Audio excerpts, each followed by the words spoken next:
But there was a huge difference between the kind of training I used to do and what we were teaching Ron and Julie to do. And neither cat had learned to kill yet.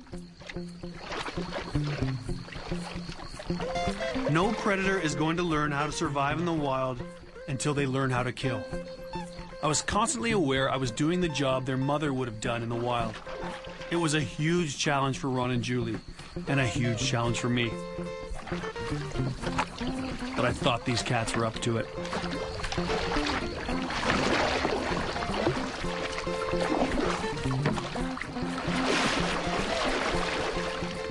After getting kicked out of Hunter's Moon, I was pretty frustrated.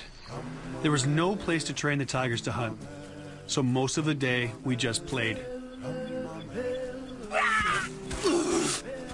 Nibble, this is how you drag a tiger.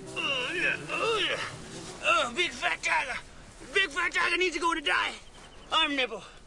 It was like a school holiday, so we just had fun. Nibble fight. Oh, look at me kicking two tigers. Oh, and you know what a zerbert is? That's a zerbert. Oh, yeah.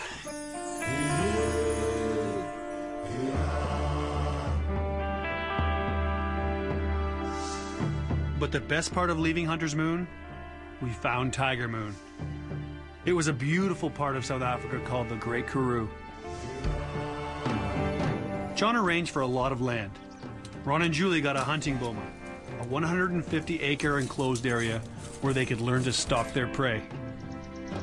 Eventually, the goal was to enclose the entire area, 90,000 acres, into a great tiger sanctuary in Africa.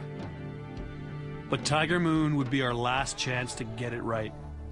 It was time to prove that tigers could survive in the wild, or call it quits.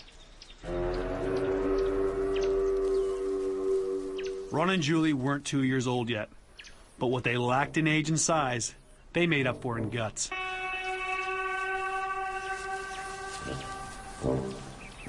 They were never very good at prey selection.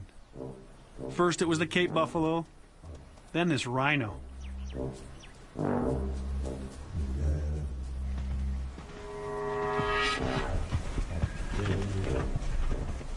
Scenes like this remind me how much the tigers still had to learn. But we were definitely making progress. I could sense it in the tigers. We'd go out hunting, and they were more focused on the prey and more eager to charge after them. It wasn't long before Ron and Julie finally made their first kill.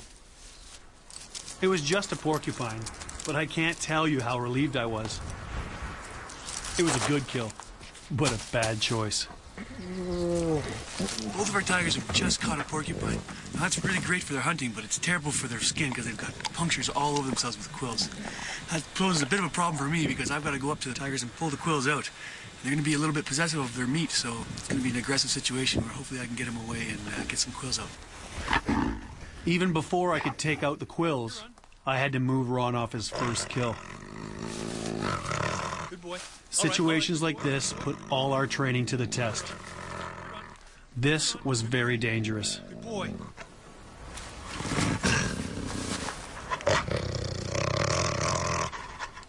Good boy. Good boy. What I'm doing now, I'm trying to trade Ron for the meat. I'm going to give him my meat for his meat. You see him, I give him a piece of meat. I'm going to give it to him a little closer to me than the porcupine. Psst, good boy. Psst. Good boy. And then once there's a little bit of distance between him and the porcupine, he's not going to be as possessive of it. If I hadn't established dominance and trust, this would be suicidal.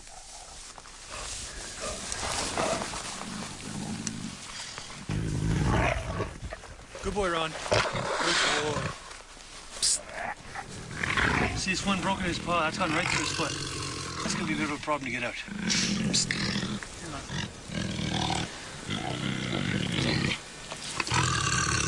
All right, all right.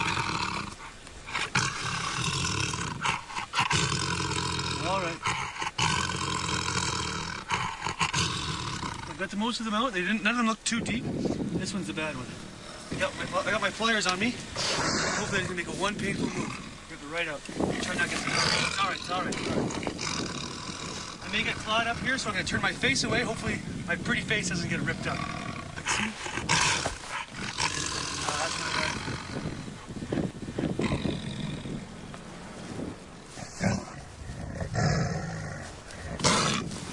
Good boy, good boy, good boy. Good boy. Good boy. All right.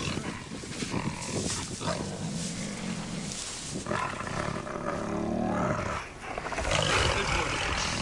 Now you can see it's broken at both ends. The one end went in, and then the end he tried to bite it off at. Ron and Julie's first kill was a breakthrough. But now they had to get better at it if they were ever going to survive on their own in the wild.